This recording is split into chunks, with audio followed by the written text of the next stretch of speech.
ओहद की जंग के बाद अबू सुफियान को ऐसा लगने लगा कि मुसलमानों का खात्मा अब बस एक कदम दूर है। इस बार उन्होंने ठान लिया कि पूरी ताकत झोंक देंगे।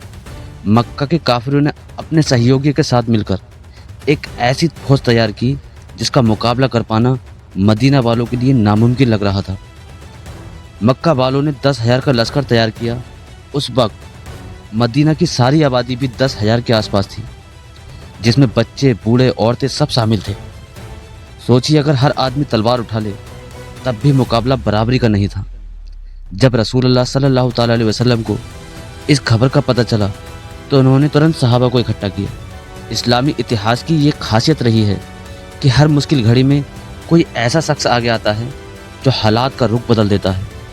इस बार ये शख्स थे सलमान फारसी रजी अल्लाह ताला अन्हु। उन्होंने एक ऐसी अनोखी रणनीति पेश की। मदीना जो तीनों तरफ से पहाड़ों से घिरा था, लेकिन उत्तरी दिशा से दुश्मन घुस सकता था। सलमान फारसी रजी अल्लाह ताला ने सलाह दी कि अगर हम यहाँ एक गहरी खाई मतलब खंदक खोद दें तो दुश्मन को रोका जा सकता है।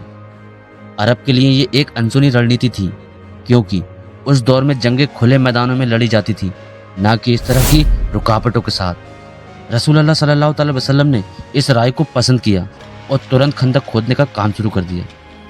आप सल्लल्लाहु अलैहि वसल्लम और सहाबा दिन रात मेहनत कर रहे थे, लेकिन हालात बेहद मुश्किल थे। उस वक्त खाने को कुछ नहीं था। पेट पर पत्थर बांध बांध कर ये खाई खोद रहे थे, लेकिन उन्होंने 6 किलोमीटर लंबी खाई खोद दी।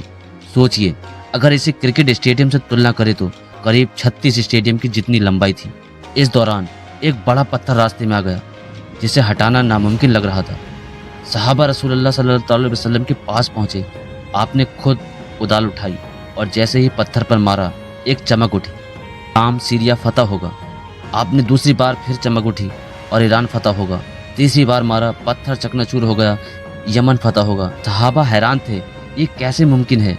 आज तो मदीना बचाना मुश्किल लग रहा है और यहाँ इस्लाम की जीत की भविष्यवाणी हो रही है। लेकिन समय ने साबित किया कि वो जो नबी सल्लल्लाहु अलैहि वसल्लम ने कहा था वो सच होकर रहा।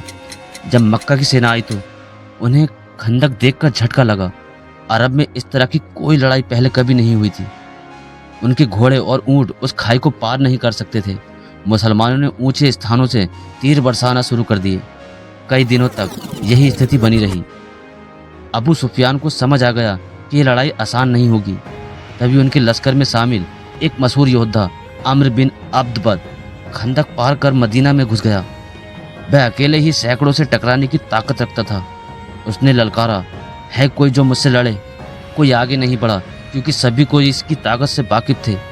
लेकिन तभी हजरत रजी अल्लाह तआला अन्हु आगे आए। दोनों के बीच भयंकर मुकाबला हुआ और आखिर हजरत अली रजी अल्लाह तआला अन्हु ने उसे हरा दिया। ये देखकर बाकी लोग डर कर भाग खड़े हुए।